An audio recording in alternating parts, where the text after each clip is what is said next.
Good morning, afternoon, or evening. How y'all doing today? Welcome back to Mr. Morrow's algebra class. Today we are going to talk about a very real-world situation.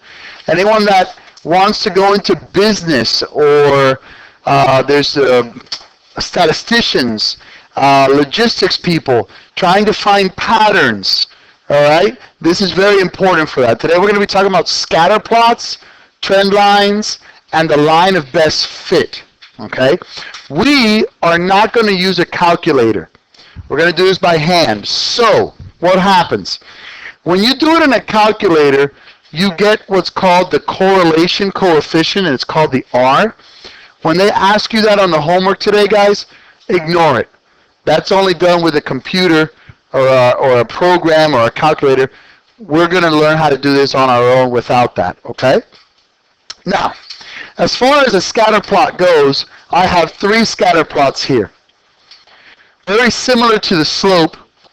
A positive relationship or a positive correlation, sometimes it's called correlation, okay, is when you have an increase in one variable as the other variable is also increasing.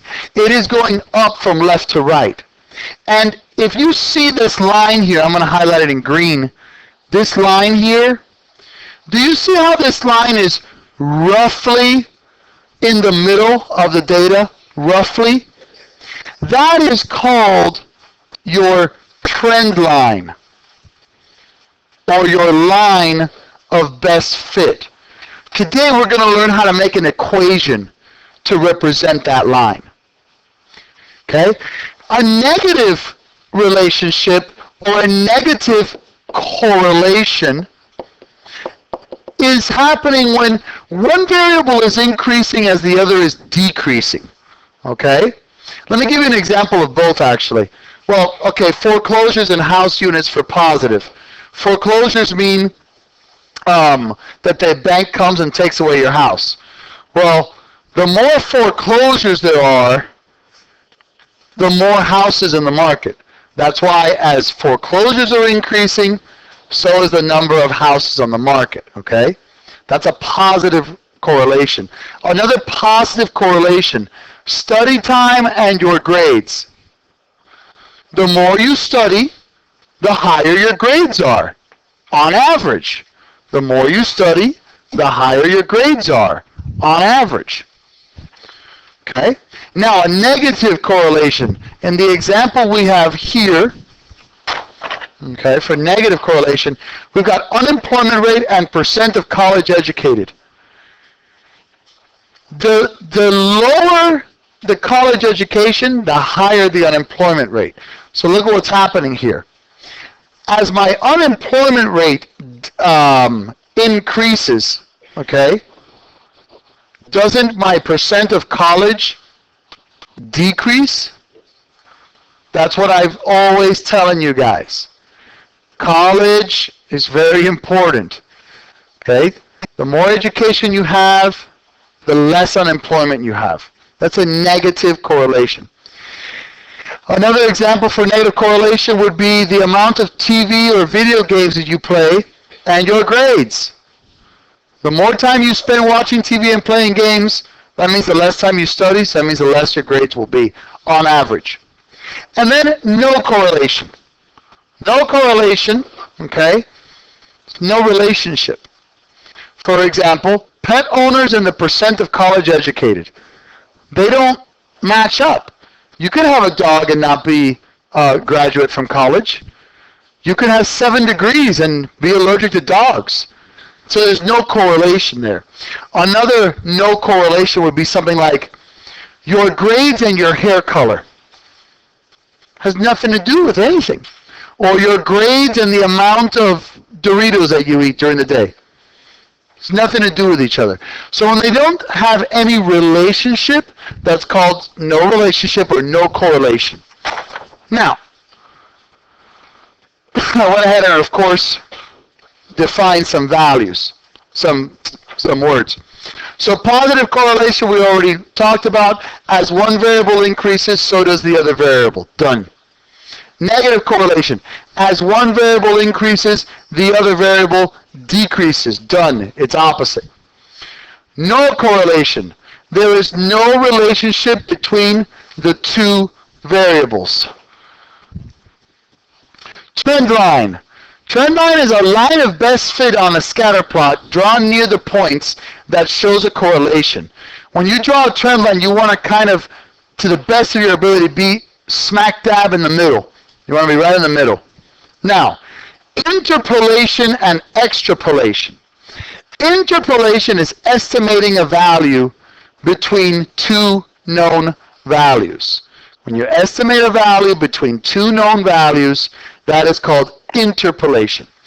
Extrapolation is predicting a value outside of the range of known values. So what am I talking about there? This is what I'm talking about. When we have interpolation, okay, interpolation, say I have a graph, and let's just say I have a scatter plot. Let's say we're going by ones here, and I have this, and I want to figure out, okay, what is the value between this guy and this guy? Okay, I can take an average. I can guess. I can say, okay, it's right here. It's right here in the middle. And I can actually figure that out using a formula. That's called interpolation, okay? Estimating a value between two known values. So I'm going to estimate that value is 1, 2, that's like 2.9 and 1, 2, that's like 2.9, comma, 2.3. That's an estimated value between two known values. That's called interpolation. If I have extrapolation, polation, I have the following that's happening. Okay? In extrapolation, I'll have data like this,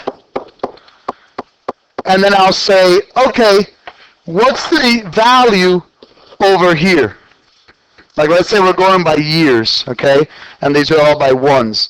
Okay, what's the value? Let's say you have income over here. Let's say you have years here and income over here.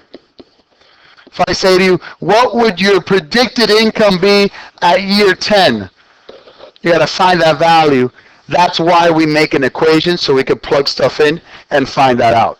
So interpolation, I'm estimating between two known values. Extrapolation, I am predicting a value based on this pattern, based on a trend line. Does that make sense? Thank you, gentlemen. Okay, so next, let's see how this works. Make a scatter plot of the data at the right. What is the approximate weight of a 7-month-old panda? Okay, let's figure this out. And actually, you know what? I don't like this graph that I put here. I don't like it because it has numbers.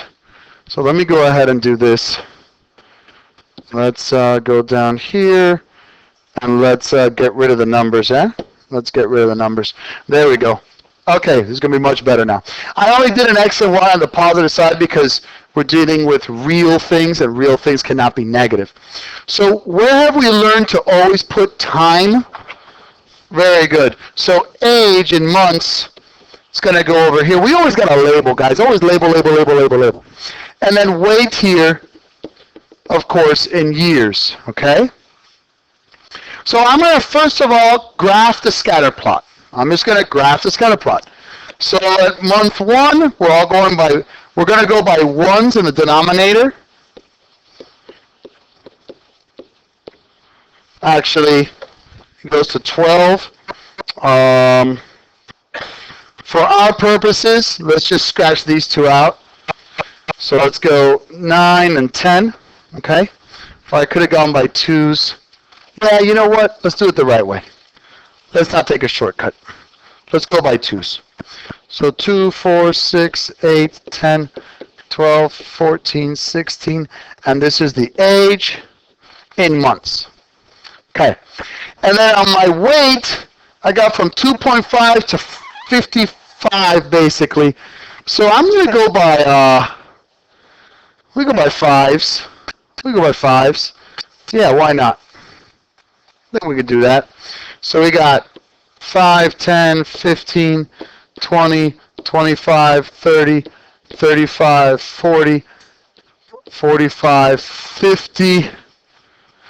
And then let's just extend this here and go 50, 55 up there. Okay?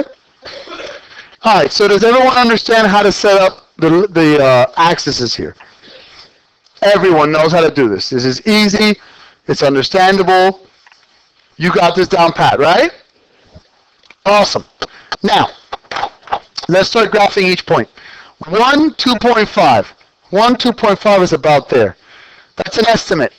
I'm not too picky about an estimate as long as it's reasonable. If you tell me that it's here, yeah, you're wrong. But within reason, I'm not too picky. 2, 7.6. It's about like here, roughly. 3, 12.5. About there. 4, 17.1. It's about there. 6, 37.9. About here. I'm sorry, that was wrong. 6 is 24.3. I gotta learn how to read. 24.3 is about there. 8 is 37.9. 10 is 49.2. Right under the 50. And 12 is pretty much almost 55. Okay?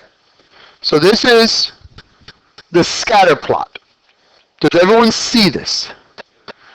Is this a positive or a negative correlation? Positive, very good. Now, that's the first part of the question that I asked. It said, oh no, do I have to, hold on. How do I move this? How do I move this? Oh, I don't want to do that. Okay, I'll do this for a second. Remember, it's asking for the scatter plot and then what is the approximate weight of a 7-month panda, okay? So let me go back. So we're looking for the approximate weight of a 7-month panda. Now, 7-month panda, it's in between 6 and 8, correct? Right? It's in between 6 and 8, right? Okay, so would that be interpolation or extrapolation? It'll be interpolation. Now, this is a very wide gap here, though. Okay? 7 is about here. I don't know where it would be. I don't know where it would be.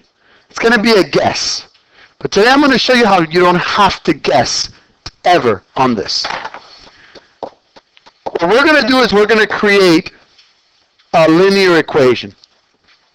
And the way you create a linear equation from a scatter plot is you first pick 2 what I like to call anchor points. And the anchor points are the points that when you connect the dots, they're pretty much in the middle of the graph. Okay, so for this particular graph, I'm going to choose this guy and this guy as my anchor points. Let's see if that's about right. Okay. Is that about middle? Yes. It's about middle. Yes. If I had done it here, would that have been middle? No, way off. How about here? No. How about here? No. It's got to be about middle. You with me? Now, these 2 anchor points are extremely important because I can estimate the anchor points. Here I have a lot of decimals. We're going to eliminate the decimals and we're going to make an estimated anchor point to make your life easy. So this point here that I chose was 2, 7.6. But I'm going to go ahead and use the anchor point 2, 8 to make my life easy, to make the numbers easier. My second anchor point that I chose was 10, 49.2. So I'm going to go ahead and estimate that to 10, comma 49. So does everyone understand and see what I'm doing, please? Okay. Now that I have my two anchor points, my friends, how do I make an equation with 2 points? Boom, thank you. Let's first find the slope. Slope equals y2 minus y1 over x2 minus x1. So that's going to be 41 over 8. So let's go ahead and roughly call it 5. Okay? Let's roughly call it 5. It's really 5 1/8, but that's a bit of a mission, so I'm trying to make your life easier. Okay? Yes, sir? Yes. You can estimate to make your life easier. So now that I have the slope, y minus y1 equals m times x minus x1. Y minus 8 equals 5x minus 10. Add 8 to both sides. Y equals 5x minus 2. That is my trend line. That is the equation of the line of best fit. Now that I have that, when x is 7 months, what's my weight, guys? 33. My brothers, is 33 a pretty good estimate between 6 and 8? Yes. That's math. Does that make sense, my friends? Yes. I'm sorry, my man? Okay, the question is, I don't understand how you got 7 and 33. Isn't 7 the month, which is the x? Yeah. So if I plugged it into the equation that I just made, 7 times 5 is 35, minus 2 is 33. Because this is my x, age, this is my y. So the answer to my question, what would be the weight of a 7-month-old panda? About 33. Is that exact? No. But is it a pretty darn good estimate? Yes. Will it work in real world? Yes. Yes. Does that make sense, guys? You promise? Yes. So you pick an anchor point, okay? Doesn't matter which points you pick as long as that line is going through the middle. Estimate the anchor points. Make them whole values. Estimate your slope. That was 5 1/8. We went ahead and called it 5 to make your life nice and easy. Does that make sense? Now, if you have a stickler, or let's say you're doing this for business and you want it to be way more exact, then the slope would have been 5 1/8, which is, actually, no, you just leave it like that. That's my slope, 41/8, right? So you would have gone y minus y1 equals m times x minus x1. Y minus 8 equals 41/8. This is going to be minus 41/4. Huh? Thank you. Plus 8 plus 8. That's y equals 41/8x. That goes to 4. That's 32. That's plus 73. Oh, no, that's not a plus. It's a minus. Come on, moral. Pay attention. So 8/4, that goes to 32. So 41 minus 32 is 9, right? So minus 9/4. And then you can go ahead and plug it in. So you don't have to estimate, but it's a little bit easier, as you can see, if you do. So you can estimate the anchors, you can estimate the slope. Is that fair? Yes. Any questions on that, my friends? Awesome. Thank you very much, and I hope you learned a lot.